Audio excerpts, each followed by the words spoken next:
Welcome to another video designed by the Fife Rheumatology service. This video will look at some ways that you might want to consider thinking about the emotional impact of a new diagnosis and what can be done when learning to cope with this new condition. Learning that you have a new lifelong condition might be one of the most significant things that you're ever told in your lifetime. It can be confusing, especially if you're not familiar with the condition or what to expect right now. You might have many questions about your future, and because of this you might also be feeling a whole host of emotions, from anger and frustration to fear or sadness, or even relief that you now have a name for what you're experiencing. There's no right or wrong way to feel, and however you're feeling is likely understandable given the recent news. You might have felt that you want to keep your new diagnosis quiet, so not to worry others. You might feel the need to head straight online to find out as much as you can about the condition as soon as possible.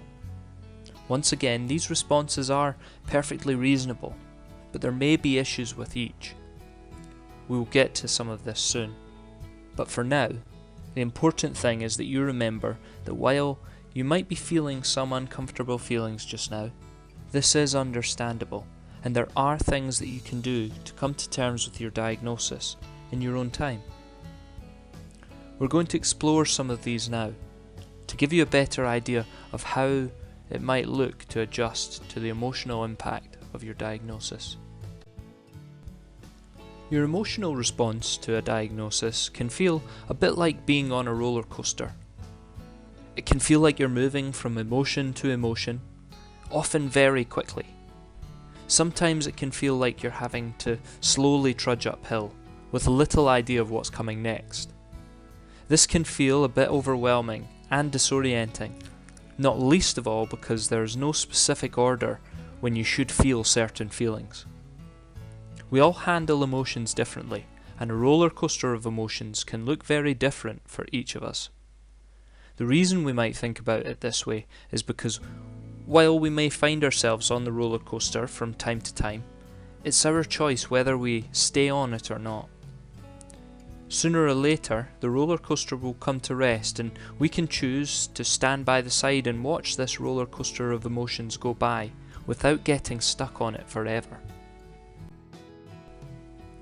Some emotions can feel more difficult to deal with than others, and this struggle in some senses can feel a bit like a wild horse galloping around uncontrollably.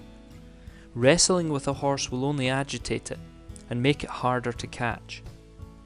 Wrestling with your emotions is also a lot like this, and it's not a productive way of getting things under control. The harder we try to wrangle our thoughts to the back of our mind, the more frustrated we become, and they begin to wear us down.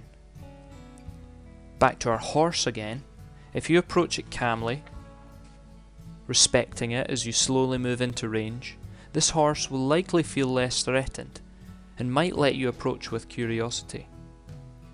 This isn't perhaps the obvious thing to do, especially with thoughts and emotions, but if we just take a moment to watch our feelings without trying to immediately get rid of them, we soon see that we can in fact live with any feeling.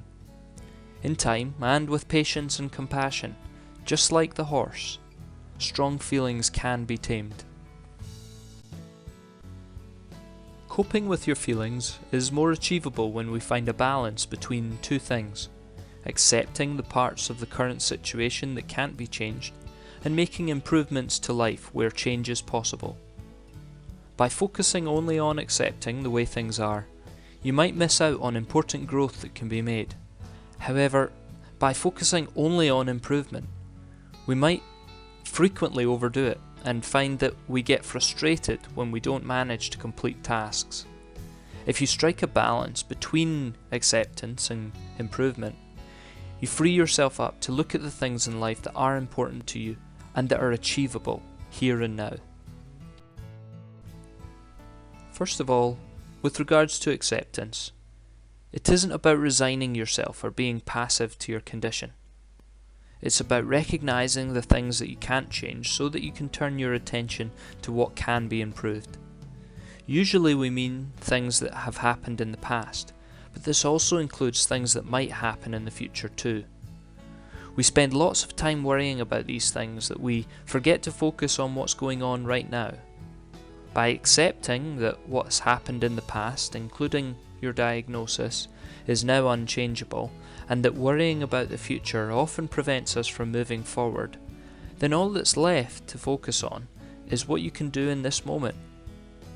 It might be that any particular moment you feel some pain or discomfort. Maybe this has bothered you before if someone has told you to focus on your body before. Usually this pain we feel is exasperated by thoughts and emotions about the physical sensations. This is an example of how powerful your feelings are. Pain is present and it does subside. Like a wave, it comes and it goes. The feelings of frustration, anger and fear may linger unless we choose to accept this condition as a part of our lives now. Learning to manage your condition takes time, and adjusting to the emotional impact of your new condition will require some of your attention. First, here are some things that you can do to help you cope with what you're feeling. No matter how simple some of these things might seem to you, it's often the basics that we need to return to in order to make the foundations of our well-being stronger. We don't necessarily enjoy doing these all the time, and in fact, we might even have various excuses for why to avoid doing these things. But we can choose to accept that these thoughts are there and still do the things that we know are good for us anyway. By doing this, we're setting ourselves up to make the most of life and to enjoy the things that we care about. You might find that the onset of your symptoms has caused you some setbacks.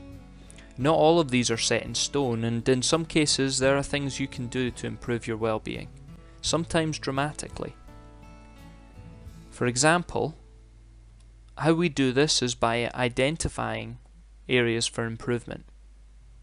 We then want to set realistic goals around the things that can be changed, and once we have goals in mind, you can begin to develop a plan of action. And finally, make sure to check in with yourself regularly, ensuring that you aren't pushing too hard. It can be tempting to try and do everything on a good day, but the real trick is to pace yourself to avoid overdoing it.